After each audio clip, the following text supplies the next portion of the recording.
మంచికి మంచి చేయాల్సింది పోయి హక్కును చేర్చుకోవాల్సింది పోయి చెడు చేస్తూ ఉన్నారు. మంచి చేయకపోగా చెడు వస్తూ ఉంది. 59వ కీర్తన కూడా చూడండి, 3వ వచనం.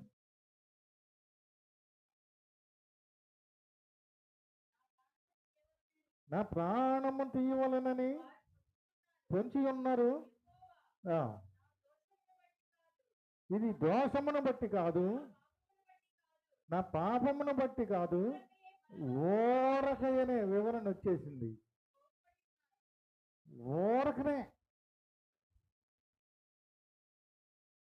ఇప్పుడు ఏమన్నా దావీదేమన్నా పాపం చేశాడా అంటే సమాజంలో పాపం చేసిన వాళ్ళని ఏం చేయాలి ఆ రోజుల్లో? అదేమన్నా చేశాడా? చేయలే. దోషం ఏమన్నా ఉందా? లేదు. ఏం పదం వాడాడు అక్కడ? ఓరకయే. ఊరకనే. నీకు బలం ఉంది, వాళ్ళు పోగు చేయబడుతూ ఉన్నారు, హింసించటానికి పోగు చేయబడుతూ ఉన్నారు.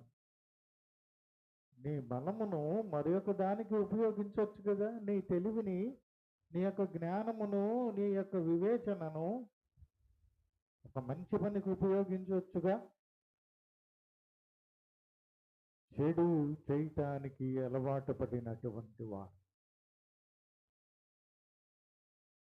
చెడు చెయ్యాలనే ఉద్దేశం కలిగిన వారు,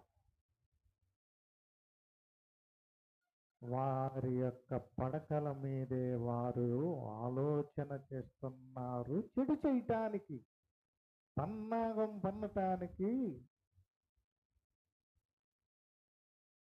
మంచం మీద పడుకొని ఆలోచన చేస్తూ ఉన్నారు.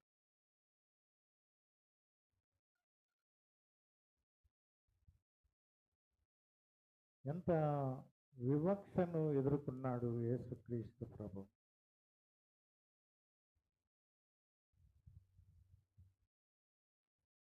ఎంత భయంకరమైనటువంటి పరిస్థితిని ఎదుర్కొన్నాడు.